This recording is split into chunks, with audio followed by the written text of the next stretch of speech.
What's going on, big dogs?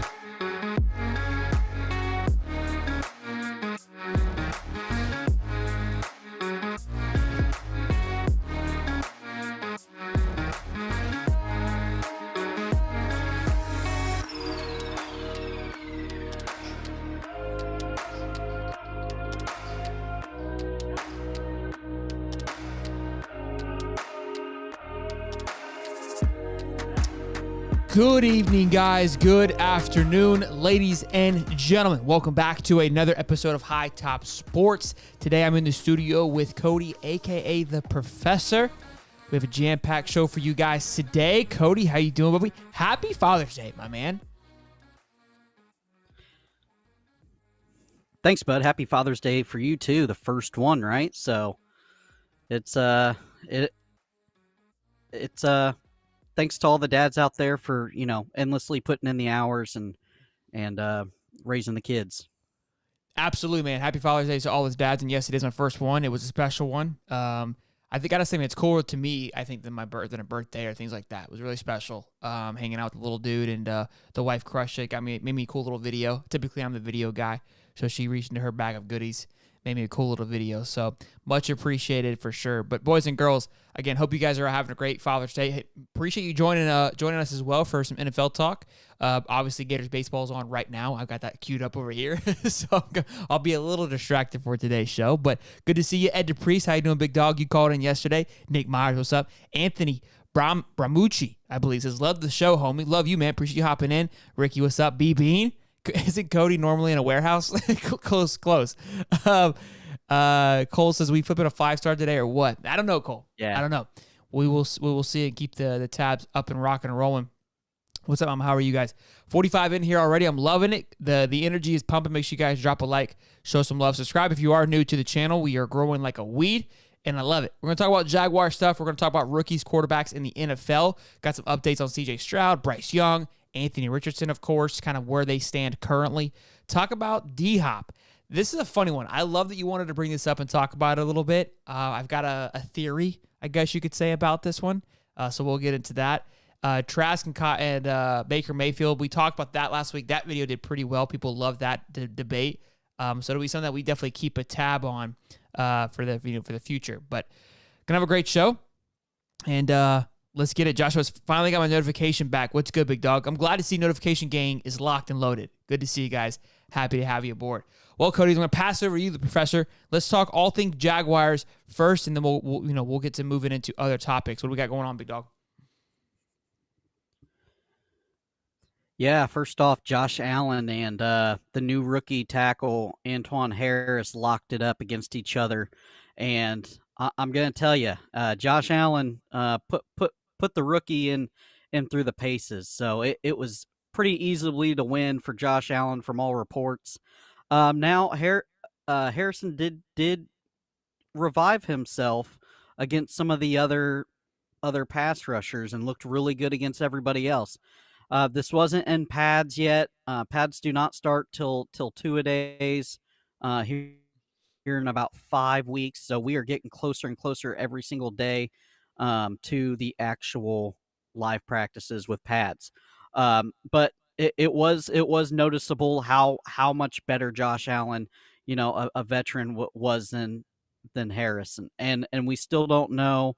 We're kind of wondering if the other tackle, the starting tackle, is going to be able to play after the PED incident, allegedly, always allegedly. And so it's one of those things, man. Antoine Harris is going to have to grow up fast, and what's a better tool to sharpen him up than Josh Allen, right? Absolutely, man. And I think that's a big one. Look, iron sharpens iron. We talk about that constantly.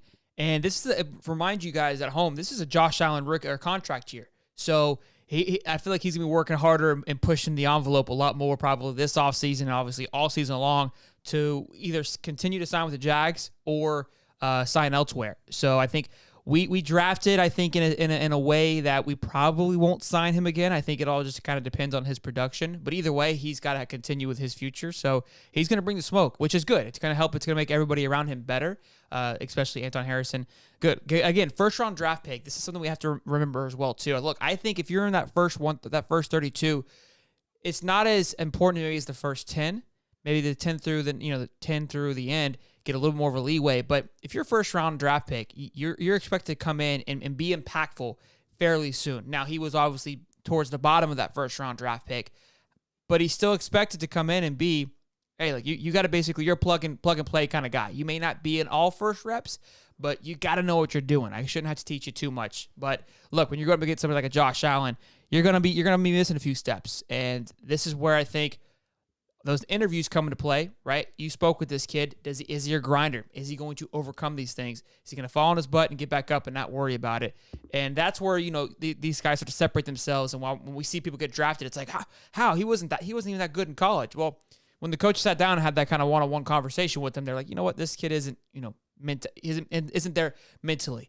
And that obviously is going to impact some draft stock. So hopefully they did the due diligence. This kid's a grinder. And I'm sure he'll bounce back and be just fine. But it's good to hear, man. Good to hear that things are going in the right direction, even though he did get his butt spanked a little bit. Yeah, and you're going to have that too. Guys, this isn't the number one tackle overall. You got to remember, there was a big run on tackles during the draft in the first round. This guy's like number 6 or 7. And I'm not saying that the Jags reached for him or what have you. All I'm saying is that he's not the number one tackle in the draft, so you're gonna have some learning curve when it comes to that. And Josh Allen is a crafty guy that has been, rushing the passer and getting past tackles a long time. He's in a contract year.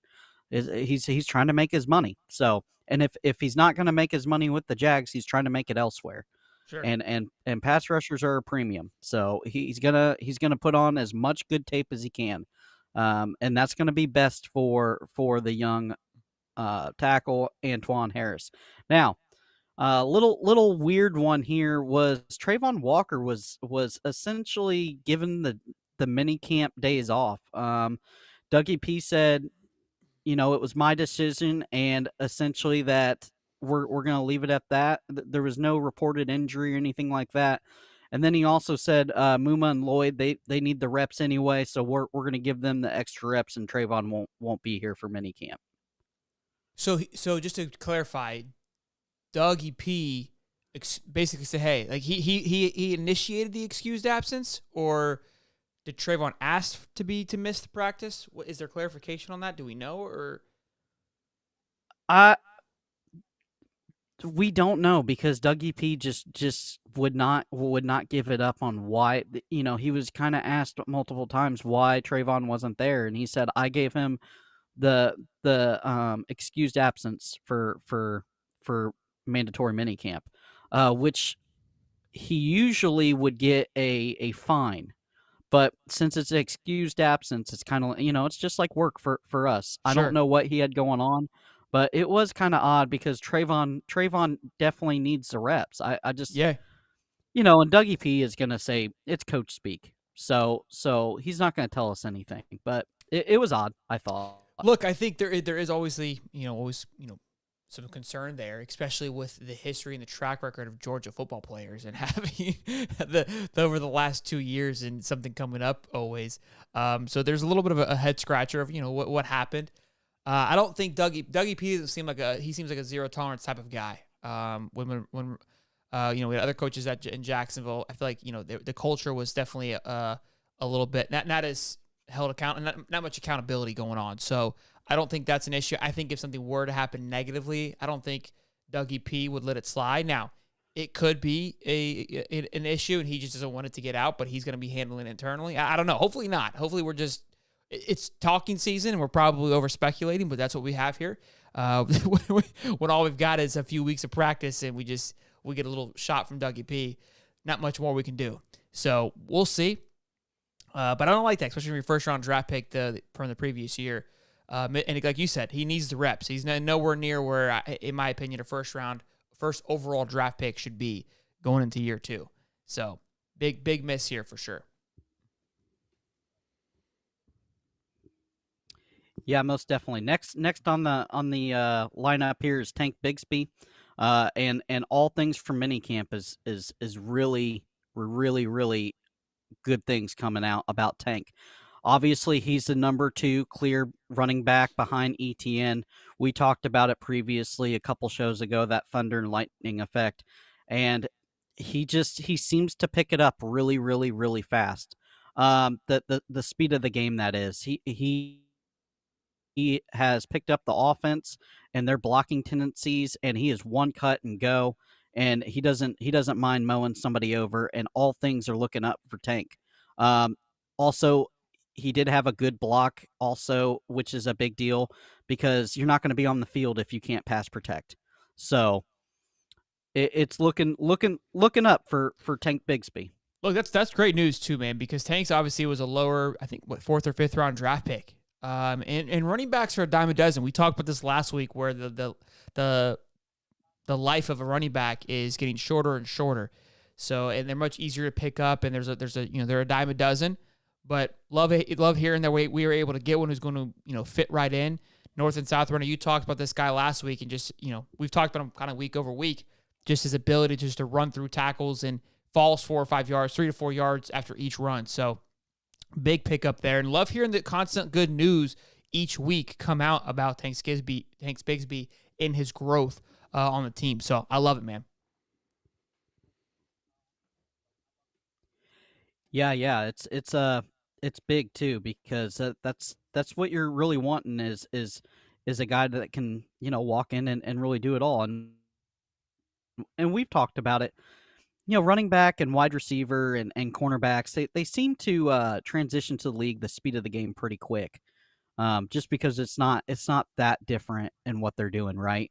But it's really good that he's finding his cuts and finding the way of the blockers and all that. That's big for a running back, because I mean, you can be an all-star, but if you don't know what hole you should be hitting and the timing of it, you're not going to gain any yards, right? So next up was tight end Brandon Strange. Looked really good. The routes are extra crispy, is what it's sounding like, and he had a big outstanding block against pass rusher Josh Allen. So kind of use him to chip a little bit, and apparently he had a giant block against Josh Allen, and also Dougie P likes him a lot and has been working with him one-on-one, kind of bringing him along. So I think there's quite a few plays that are scripted for young rookie tight end Brandon Strange. We talked about tight ends. We did this a lot for mock drafts. I kept talking about, look, if we're able, I was going after like a Darnell or a Kincaid, where if they were able to get them in that first round draft pick, you kind of double up there with O-line help plus a pacifier for T-Law. It looks like they got both, because they got their offensive line plus they got Strange as well.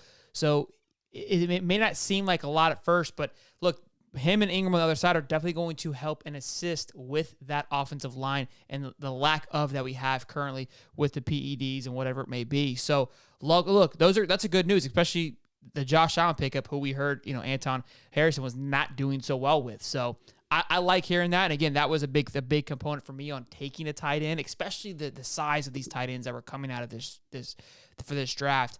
You could really get some good quality guys. And look, I think we got one. And we got one at a good time as well, too. So,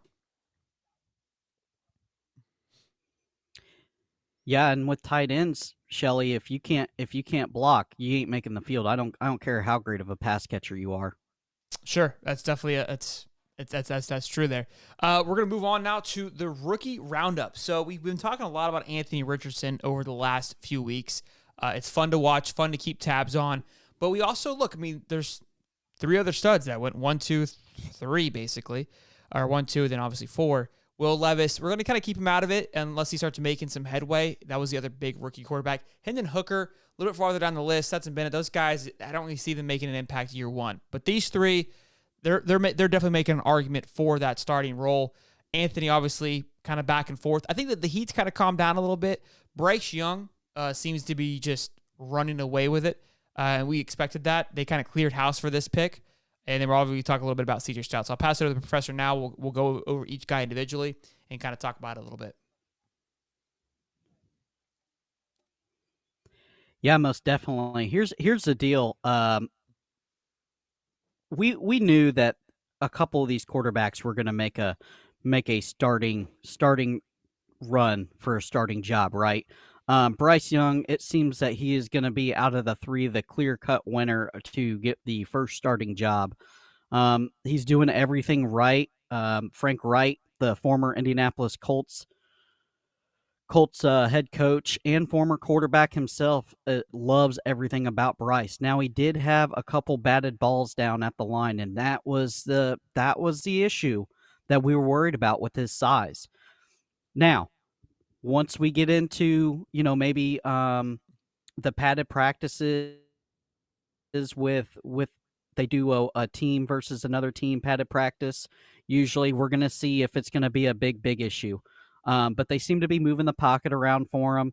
And the new Panthers running back, Miles Sanders, said, I don't know what Nick Saban's doing down there, but these Bama kids are essentially just bred different. I mean, they just come into the league and they're ready to go. So a lot of big hype from the Panthers and Bryce Young. Big compliment there for Miles Sanders, who obviously played with Jalen Hurts last year, who was also from Alabama. So, look, we talk about it week in and week out. It's these guys' jobs. They're not going to talk negatively about their quarterback, right? But I'm not sold on Bryce. I've said that since the beginning. I've said that on draft day. I'm not going to be sold on him until day of. I think his height's going to play a major factor. I think the kid's good. I mean, watching him in college, the guy can throw a good ball. He throws a healthy ball in there, but Buddy is accurate. I think he does everything right. I just feel like he's going to have some things to overcome, and they're going to be tough to deal with. Once the pads go on, things are moving a little bit faster. I maybe eat my words, and I'm okay with that. I'm just not sold on that for Bryce just yet. I think out of the top four guys, I feel like he's going to be the biggest disappointment. Could be wrong, but that's my thoughts.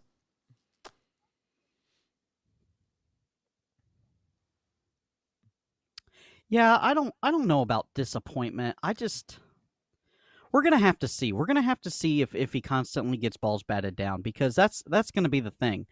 If that's critical. If you're getting a ball batted down every single drive, that's a big hiccup. So it's one of those things we're gonna have to just wait and see, right? Obviously, he is compared to some other quarterbacks that are shorter, but like Drew Brees. But Drew Brees was still 6 foot, right? So I mean, this guy is small. 5'10". Yeah, he's tiny, man. Look, which probably would cause I imagine a lot of rollouts. I mean, that's gonna wear and tear on your O line, and if you're not prepared for that, I don't know. There's just a lot of question marks, in my opinion. Look, the other two quarterbacks, I'm not 100% sold on either, and we're gonna get into them. But out of the 3/4, I feel like he's probably, because you're number one. The expectations are the highest at all the quarterbacks, and the Panthers sold out to go get this guy. The trade they made to go get this and what they gave up for it was a bit much, and I just don't see it panning out. Panthers are going to Panthers. Yeah. Next batter up is CJ Stroud, right? And Houston's taking a different approach. So essentially, they have three quarterbacks. They have Mills, they have Case Keenum, and they have Stroud. And what they are doing is they're letting each one of those guys start with the ones. Like they trade off practices. So the start of minicamp, CJ Stroud was the starting quarterback for the first practice of mandatory minicamp. And they're just saying, hey, we're going to ride the hot hand. And, it's one of those things. We got three guys that we think are very capable, and there's just no pressure here for CJ Stroud to essentially start. D'Amico Ryan said, the head coach. That's interesting to hear, man. Again, I think there's a lot of pressure for Anthony to start. There's a lot of pressure for Bryce Young to start. So for them to come out and say, hey, there's no pressure for CJ to start, I think it's going to help CJ in his development. I think he's probably the best of the four. In my opinion, that'll be ready now. Maybe is he the best overall? I don't know. I haven't decided yet. I think Will Levis might surprise some of us, but I think C.J. Stroud definitely has the best ability to be quarterback ready now. That team started to show some love at the end there, but for the fact that he's starting with all the other three guys, I mean, Case Keenum's no slouch either. Don't get it twisted. So, look, it's interesting to see the three teams manage their franchise quarterback all differently. That's what's interesting to me. You got Panthers that are kind of just sending it. It's like, yep, it's going to be fine. He's got it. You got the Colts that they want him to be the guy, but I think they're starting to be a little more reserved as time goes on. And you go, maybe we should slow down a little bit. And then you got the Texans that are kind of like, yeah, like we're not really sold on it just yet. I mean, I think they're sold on it, obviously, but there's definitely, for them to go through the 3 reps, I mean, that's second round draft pick. You would think it'd be like the Bryce Young situation, in my opinion. Again, especially, I believe he's more NFL ready than Bryce is, anyways. Yeah, I think C.J. Stroud was he's number one in my book out of that bunch, and the only reason why is because I think he was a proven passer, and that's what you got to be in the NFL. Does he have the speed and size of Anthony? No. Does he do everything right like Bryce Young? No. But he's right in the middle, and look, them not forcing them may turn him into a much better quarterback than these other two guys, because there's no pressure, and we all know when the pressure's on you, it's. Yeah, I think that's important for the young guys, to allow them to not be rushed. That's something we talk about over and over and over again. And there's just you rarely see a quarterback come in and be ready to rock and roll right away. I think Joey Burrow is one of those guys, a generational talent. I think T-Law is one of those guys. I mean, before that, Josh Allen came in and did a great job. I don't think the expectations were nearly as high as what he was able to produce very early on, right? But I don't know. I'm not a big fan of guys, especially these quarterbacks. These quarterbacks are going. They're coming out of the college faster and faster, and Anthony especially. Like the guy played 13 football games in college football. Unreal. Can you imagine, dude, playing 13 games in college football and being a first round draft pick, 4th overall, making millions of dollars? Like there's so much left on the table and so much unknown. It's uncomfortable.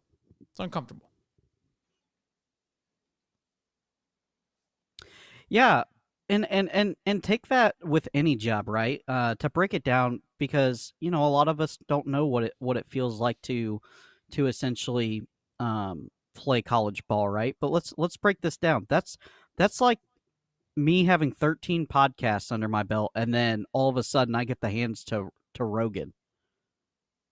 Yeah. You get ESPN calls. Says, hey, you ready for the big leagues? You know what I mean? Like it takes time. There's just reps and trials and tribulations that you go through when you're playing week in and week out. And look, high school ball does not get you even close to prepared for it. I mean, high school ball is it's getting you through the motions, but just game time decisions and just the ability to think on your feet. Time is important there. And speaking of Anthony, that's who we got up next. How are we looking with Anthony?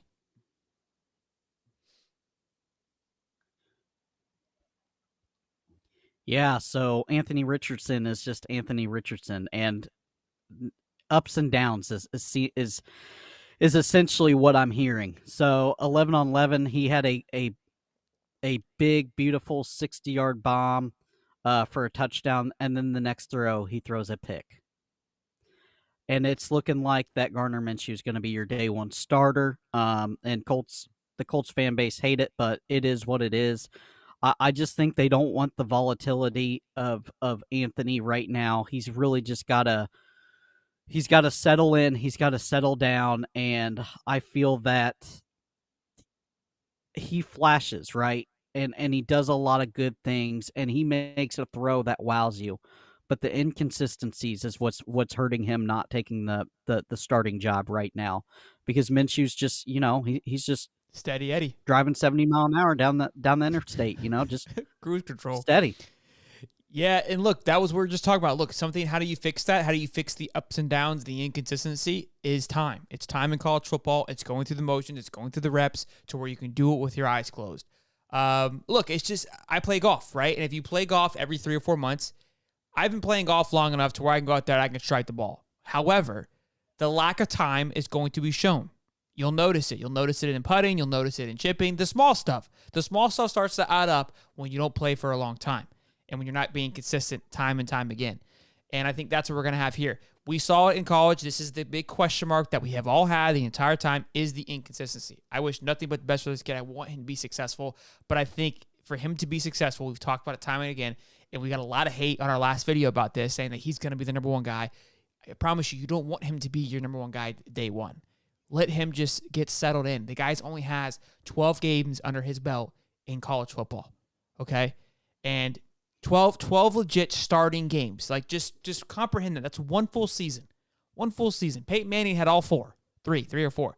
Like, it's just we're talking night and day difference. I mean, think about the average quarterback, right? That's 3 off seasons that you get to go through with college, and just 3 off seasons of reps. Not even the games, just the practices alone that you get. Now, he obviously got 2 practices, but not as the starter with Dan Mullen. Who knows how much of it that he was actually getting under Dan Mullen, right? Because when he would come in for Dan, it was just flashes, being able to run.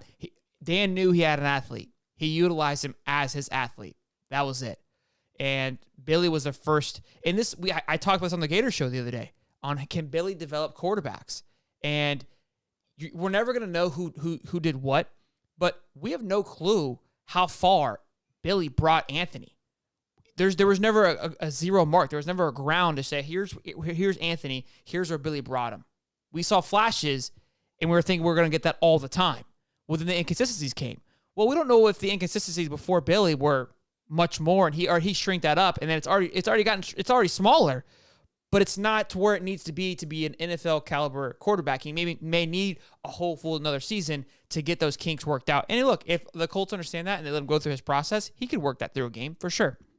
But I think the Colts want to kind of get the ball moving pretty quickly. I think, look, the division, although the Jaguars are doing well and they're the favorites to win the division, everyone else in your division is all over the place. So if you can make a strong run for second, maybe the Jags slip up. I don't want that to happen, but I'm just talking out loud here. There's a possibility there. So all 3 of these teams got to think like, we could probably still win this son of a bitch, because who knows what happens in front of us? Who knows maybe we can slide in elsewhere because how down the division is. Yeah. So it'll be something definitely to keep tracks on. Obviously, we've been talking about it. I know the Colts fans will come out in a fury after the show, but I love them. I love their energy and their excitement for Anthony Richardson. We had it as well too, boys. So moving on, let's talk about D-Hop. I love that you brought this up. We're gonna show you a clip here in just a minute. But this one, I'm gonna let you take it and I'm gonna run with it, because I think there's something really interesting here that I was thinking about the other day for Florida, for just Florida Gator recruiting, college recruiting. And then you bring this up. Go ahead. Yeah, so the craziest thing about this is he's on the free agent market. And we haven't seen anything like this before, right? So he goes to the Titans, and usually it's like a Cadillac come pick you up, and they drive you right to the facility. They check you out, make sure that you are healthy and everything like that, and then you kind of chit chat contracts, and you talk to the starting quarterback and stuff like that. Well, Tennessee said, "Hold my damn beer. We're going to treat you like a 5-star college recruit." They go and they rent the Sprinter van, right? And it is decked out. And they have the graphics team hook up. Welcome to Nashville, D-Hop. And then they give him tickets to a Tim McGraw concert. He's sitting like prime for Tim McGraw, had backstage passes, just giving him the full Nashville treatment. This could be a thing. I mean, he hasn't signed anywhere, but this kind of treatment for free agency is something else. It's college-esque, right? So I was just thinking that the other day when I was watching college recruits and seeing photos. You can look at Miami's photos, and we talk about this as Gator fans. Ole Miss and Austin Simmons had him in a dirty jersey. You see the other photos and what they're doing, and it's like they're not really doing anything exciting. And that's what leads us to believe kids are being paid. Kids don't care to be chauffeured around, things like that. They want that cheddar, right? They don't, the luxury of life, may not resonate with them just yet. And being pampered, it doesn't really matter to them. They want the money, right? Because that's cool when you're that age. Well, now it seems like, well, maybe the NFL's tapping into something. It's like, well, these guys have all the money in the world. They just want to be treated like royalty. They want to be treated like they're him. And they might have cracked the code with this because money, it's not about money when you're trying to sign a free agent like that. Most of them it probably gets down to 2 to 3 teams who's all throwing money. And it's going to come down to, where do I feel most at home? Who's going to show me the extra love? Who's going to put the cherry on top for me? And driving somebody around in a bus like that, I think it has more of an impact than it does in college recruiting anymore, because of just with NIL and the money, college recruits, that's all their brains on right now because they are young. They haven't felt it yet. When you have money and you're made of money, it's not the money anymore, right? It's the details. It's the customer service. So when you go into Publix and say, like, hey, can I get you a buggy? Right? That's what you're looking for, and that's what they're hitting on the head here with the Titans. So I love it. I think it's wonderful. I think it's cool, man, to see them spice it up. And look, they're taking a tab out of the college recruiting. And we might see some college coaches go, well, shit, I'm really good at this. Let me go test my waters, because if this is what I got to do to land a big-time NFL free agent, is just give me a little TLC, which is what I'm doing to these college kids, and I can't land a single freaking one. And I got all the money in the world in the NFL. Let's rock and roll, boys. You know what I mean? It's all clean money in the NFL. Yeah, it's pretty crazy too. And another thing for like, there's certain teams that really can't do great in free agency, like Green Bay, because it has no nightlife. You know what I mean? And they took them out on the town. Nashville is great. I love Nashville. Good, yeah. It's literally one of my favorite cities to go visit. And then you take him to a Tim McGraw concert, and he gets backstage passes, and he's just, eating all the best over there in Tennessee. And if I was him, I'd be seriously considering it. I think it's cool the way that they're changing it up, because, like I said, usually it's just a private plane and they pick you up in a caddy on the runway and you go straight to the facility. This was like a wine and dine deal. Yeah, no, like I said, I love it. I think it's great. And we'll keep tabs on it, see what happens with old D-Hop. But love it. Love that they're putting it out there. All right, last but not least, we're going to talk about the Mayfield versus Trask battle. We talked about it a lot last week. A lot of you loved it. A lot of you were kind of in agreement with Baker. Some of you felt like, nope, it's the Trask show, and are sold in on the Trask show. But look, I think I'll pass it over to you, Cody, to talk about it, and we'll go further from there. But I'm still settled in on it's going to be Baker. But let's let you go first, and then we'll talk about it. Yeah, most definitely. So Todd Bowles is man, he's kind of grumpy. He's just kind of like a grumpy old coach. He's got the gray going on, and he just said, I'm not crowning a winner with no pads on.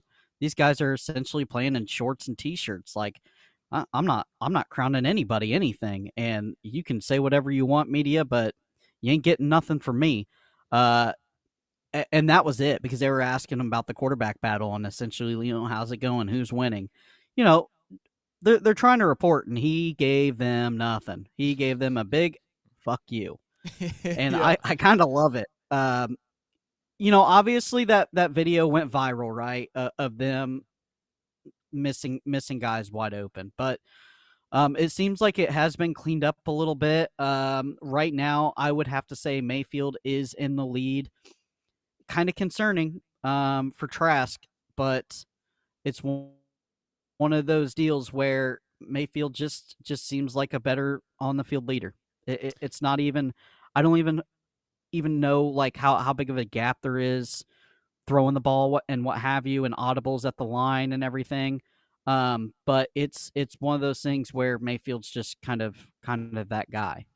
And I think just to speak to that, kind of with how Todd Bowles handled the situation, with the media is doing what we got to do. It's damn near dead, and it's talking season, and we're gonna exploit anything and everything. So if you give them too much in your words, we're gonna take it and spin it the same way we did with the 3-minute clip from one practice. How that kind of just put things into a spiral. So when you've got a situation with Baker Mayfield, it's kind of like that Tebow effect. Wherever Tebow went, the media will follow. They wanted to have stories going around constantly, and that was what kind of hurt Tebow in the end. It's like the drama isn't worth and the media coverage isn't worth having you here because I'm constantly being asked about you. You're a distraction to me. You're a distraction to the team. Baker has that a little bit because he's kind of been your walk-on kid. He's very flashy. He's very loud, and he was supposed to be something greater than what he has been. And it feels like this is kind of his last, this is his graduation. This is his walk-off, his send-off. So we'll see how it plays out for him. And again, they're going to be constantly asking. If it was if it was Case Keenum versus Kyle Trask, we wouldn't even be having this conversation. I can promise you, nobody would care because it's so boring. It has zero flash to it whatsoever. But yeah, these two are going to be a battle, and I think he's right. Like their pads haven't even come on yet, so let's not even get too worked up about it. But actually, we do have one more thing. We got to talk the new Netflix series. I got to roast Kirk Cousins when I get a chance. But anything else on that? Yeah, and hold on, we got OBJ too. Okay. My bad. OBJ is back, boys. OBJ is back after that. Yeah, after that horrific knee injury during the Super Bowl. He says his knee feels really good.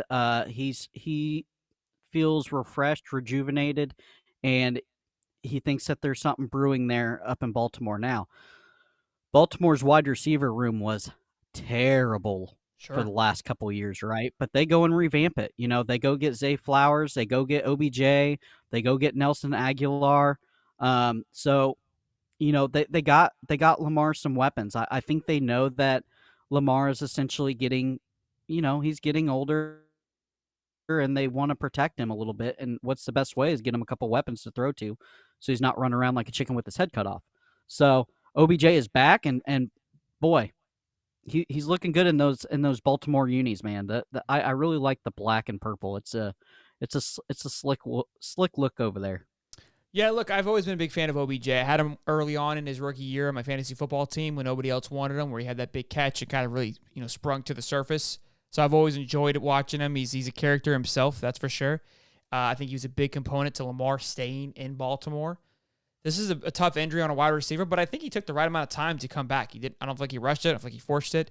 And nowadays with technology, the ability to come back and feel comfortable, it's not as not what it used to be. Gordon Hayward, this is basketball related injury, but obviously when he broke his leg the way that he did, it was never the same, and that was a pretty atrocious injury.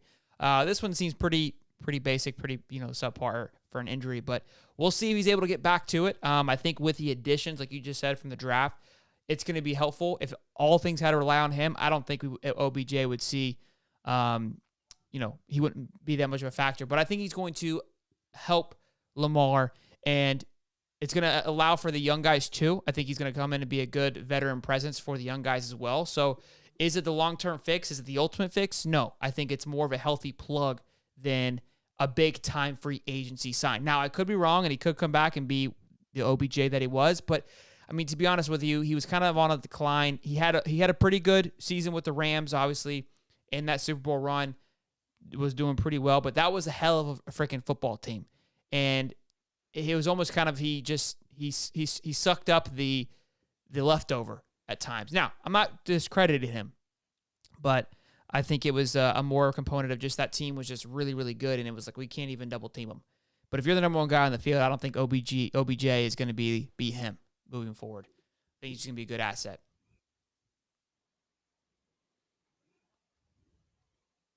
Yeah, most definitely. And then lastly,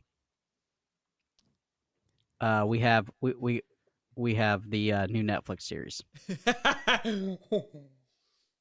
So the new Netflix series, which is funny. I'm just gonna say this real fast. Hold on. Just hold on. Before you even start this, guys, he's gonna call Kirk Cousins a square, right? And if he does, I'm gonna come through the computer. You got to put some respect on the name of Kirk Chains. So go ahead. All right. So look, the new Netflix series, the quarterback series, there was a big opportunity here, in my opinion. It's another version of Hard Knocks, where they followed the quarterbacks around. They did this with the PGA Tour, Tee It Up, I think it was, where they followed around a certain amount of golfers from last season. If you were a golf fan, you absolutely loved this docuseries. They follow big-time guys from Rory McIlroy, Jordan Spieth, Justin Thomas, Dustin Johnson, Brooks Koepka. I mean, the dogs of golf. To the little guys, Joel Damon, a couple rookie guys that I can't even think of right now. It was just all around great coverage. So anything Netflix is doing now, they're kind of like the new HBO. You get excited about, right? And I saw this. I was, oh, this is sick. And then I see the quarterbacks. You give me Patty Mahomes, great, love that. I have a theory of why Patty is in this, based on the other two quarterbacks. Marcus Mariota, for his crazy wife, who doesn't even have a job anymore. Like, how do you see him coming to Atlanta? And you're like, that'd be great to cover. No, stop. And then Kirk Cousins. Look, I love Kirk Cousins. I genuinely do. I love his energy. Everyone always counts out Kirk Cousins, and they have a right to do so because the Vikings choke every year. But I love the guy to death. I think he's a dog. I love his energy. I love his pit bull in him. But I'm not fired up to go watch Kirk Cousins in his to kind of just a day by day, because he plays for the Vikings, a very lackluster of a team. How do you not go get the new core? How do you not go get Joey B? How do you not go get Tua? How do you not go get Trevor Lawrence? Justin Herbert, no shot he would have done it because we know how he is with just media in general. Dak Prescott, the Dallas effing Cowboys, bro. Like, if you are selling here, how do you come up with those three? Patrick Mahomes, people love him, but he's not really exciting. It's his wife and his brother that make things exciting. He's pretty boring. If it was maybe Travis Kelce, sign me up. I just feel like you went and got the worst, that's the worst three. Patty Mahomes is obviously the GOAT. They won a Super Bowl, so that's going to make that part exciting, watching that journey. But the other two, man, you get Josh Allen. I mean, literally anybody else in the league. You got 29 other quarterbacks that I think I'd have been okay with. Aaron Rodgers. Like, what do we? Come on. I know you're a fan. Are you saying Kirko Chains? No. Kirko Chains isn't exciting? No, you know better. You know better. Tom Brady in Tampa? Come on, man. I mean, there's just so many other options. Derek Carr in Vegas, that would have been a fun one to follow. That's a lower end one, but I just feel like the quarterbacks, the series is gonna be cool. People are gonna enjoy it. I'm still gonna watch it, but I'm a little disappointed in what it was for sure. Yeah, I think they could have got somebody else for Mariota for sure. Like, you couldn't get Allen or but maybe and it was taped last season. Maybe they didn't want to have all access. It's your first season. You got to sell it. Like, if I'm Netflix, like, how do I renew this? Now, we don't know. Now, quarterbacks probably could deny things like that. I think Patty Mahomes is trying to make, good faith because of his wife and brother constantly ruining the Mahomes name. So I think this was like him trying to just, hey, we're good people, right? And let me show you my wife in a better light. And he can have a little bit of control, more of the narrative, right? I'm sure that has a lot to do with it. Kirk Cousins, he's just a typical, like, Kirk Cousins, if he couldn't throw the ball 60 yards with ease, he's just another one of you and me, bro. He's just a dad. You know what I mean? Like, Kirk Cousins will walk into Disney World, and ain't nobody gonna even flinch, which I love. Like, that's not a shot. That's just facts. Like, he's just another dad. You know what I mean? He's just another guy. He probably still goes grocery shopping. Yeah, 100%. He definitely gets his own groceries for sure. But look, man, I love it. Great show as always, dude. I appreciate the ones that came in there and hung out with us again. Happy Father's Day. Steve says, Happy Father's Day, Sheldon. Hope your first one has been great. It has. Make sure you guys show Cody, the professor, some love too. He's a father as well. And again, love you guys as always for tuning in, hanging out with us. Be sure to keep your eyes peeled. A lot of noise. Muddy just said, hopefully we're, got some noise for some commits coming up this week. So, we'll be live. Turn the bell on. Be ready to rock and roll. We'll be live Wednesday with Miles Graham. If you are a Gator fan, that's a big one there, boys. Live at 8:35. We are humping and rolling, boys and girls. So, until next time, I'm Sheldon. I'm the professor. Boogity, boogity, boogity, boys. Have a good one.